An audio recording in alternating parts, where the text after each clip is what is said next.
ಹೇಮಾ ಅಂತ, ಇದು ಎಳೆನಹಳ್ಳಿ. ನಮ್ಮ ಮಾವ ಹೆಸರು ರಾಮಪ್ಪ ಅಂತ. ಅವ್ರಿಗಿಬ್ರು ಗಂಡು ಮಕ್ಳಿದ್ದಾರೆ.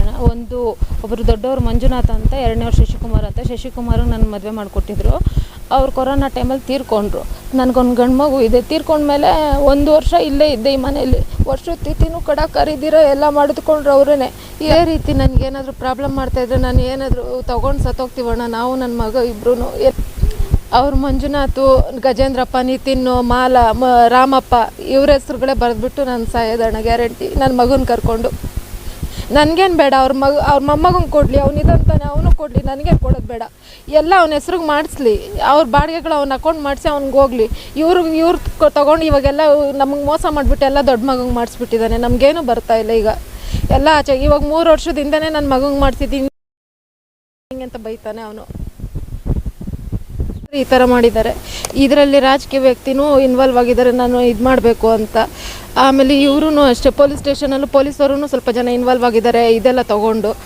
ನಾನು ಯಾರು ತೊಗೊಂಡಿದ್ದಾರೆ, ಯಾರು ರಾಜಕೀಯ ವ್ಯಕ್ತಿ ಇದ್ದಾರೆ ಅಂತ ನಾನು ಹೇಳ್ತೀನಿ ಅಣ್ಣ ಇನ್ನೊಂದು ವಿಡಿಯೋದಲ್ಲಿ. ಅವ್ರ ಹೆಸರು ಹೇಮಾ ಅಂತ, ಇದು ಎಳೆನಹಳ್ಳಿ. ನಮ್ಮ ಮಾವ ಹೆಸರು ರಾಮಪ್ಪ ಅಂತ. ಅವ್ರಿಗಿಬ್ರು ಗಂಡು ಮಕ್ಳಿದ್ದಾರೆ. ಒಬ್ಬರು ದೊಡ್ಡವರು ಮಂಜುನಾಥ್ ಅಂತ, ಎರಡನೇವ್ರು ಶಶಿಕುಮಾರ್ ಅಂತ. ಶಶಿಕುಮಾರಿಗೆ ನನ್ನ ಮದುವೆ ಮಾಡಿಕೊಟ್ಟಿದ್ರು. ಅವ್ರು ಕೊರೋನಾ ಟೈಮಲ್ಲಿ ತೀರ್ಕೊಂಡ್ರು. ನನಗೊಂದು ಗಂಡು ಮಗು ಇದೆ. ತೀರ್ಕೊಂಡ್ಮೇಲೆ 1 ವರ್ಷ ಇಲ್ಲೇ ಇದ್ದೆ ಈ ಮನೆಯಲ್ಲಿ. ವರ್ಷದ ತಿಥಿನೂ ಕರೀದಿರೋ ಎಲ್ಲ ಮಾಡಿದ್ಕೊಂಡ್ರು ಅವರೇ.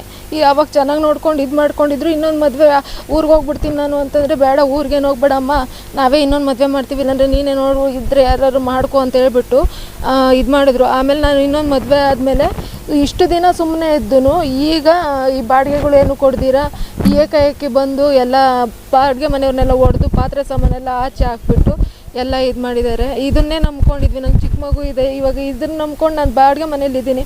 ನಾನು ಯಾವ ಥರ ಬಾಡಿಗೆ ಕಟ್ಕೊಂಡು ಹೋಗ್ಬೇಕೇನು ಬೇರೆ ಯಾವುದೂ ನಮಗಿದ್ದಿಲ್ಲ. ನಾವು ಹಳ್ಳಿ ಕಡೆಯಿಂದ ಇಲ್ಲಿ ಕೊಟ್ಟು ಸುಮ್ಮನೆ ಕಿರುಕುಳಕ್ಕೆ ಕೊಡ್ತಾರೆ ಇವರೆಲ್ಲರೂ. ನಮ್ಮ ಭಾವ ಅವರು ಸುಮ್ಮನೆ ಇಲ್ದಿರ ಯಾವಾಗಲೂ ಬಂದು ಜಗಳ ಮಾಡ್ತಾನೆ ಇರ್ತಾರೆ.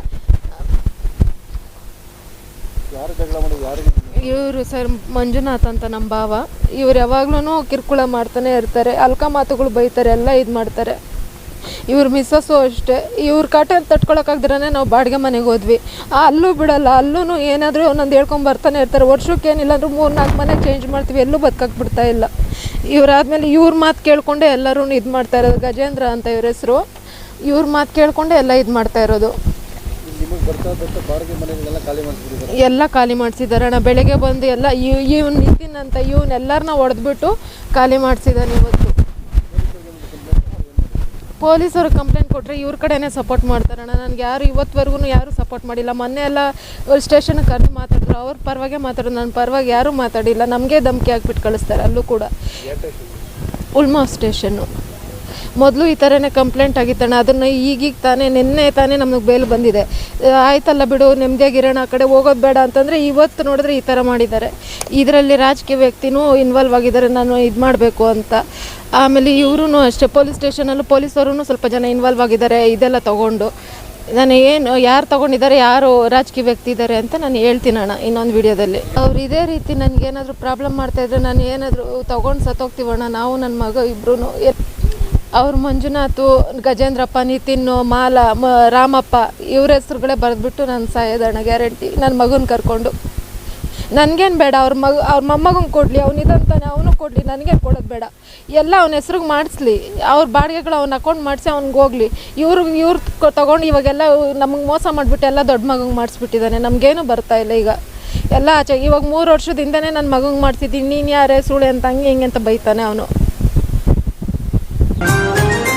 ಯಾರಿಗೆ ಬಂತು ಎಲ್ಲಿಗೆ ಬಂತು 47ರ ಸ್ವಾತಂತ್ರ್ಯ? ಯಾರಿಗೆ ಬಂತು ಎಲ್ಲಿಗೆ ಬಂತು 47ರ ಸ್ವಾತಂತ್ರ್ಯ?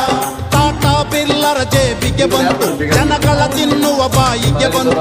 ಟಾಟಾ ಬಿರ್ಲರ ಜೇಬಿಗೆ ಬಂತು, ಜನಗಳ ತಿನ್ನುವ ಬಾಯಿಗೆ ಬಂತು. ಕೋಟ್ಯಾಧೀಶರ ಕೋಣೆಗೆ ಬಂತು 47ರ ಸ್ವಾತಂತ್ರ್ಯ.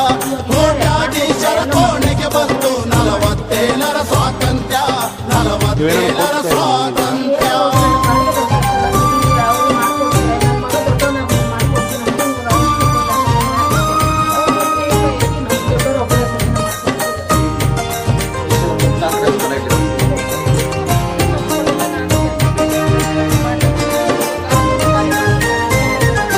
ಬಡವರ ಮನೆಗೆ ಬರಲಿಲ್ಲ, ಬೆಳಕಿನ ಕಿರಣ ತರಲಿಲ್ಲ, ಬಡವರ ಮನೆಗೆ ಬರಲಿಲ್ಲ, ಬೆಳಕಿನ ಕಿರಣ ತರಲಿಲ್ಲ.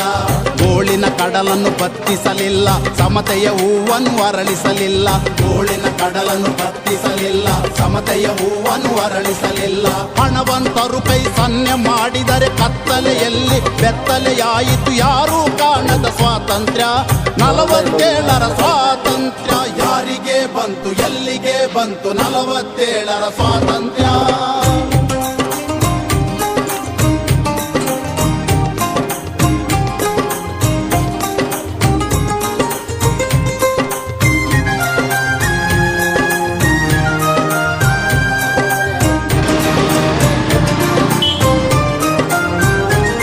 ಸಾವಿರಾರು ಜನ ಘೋರಿಯಾದರು,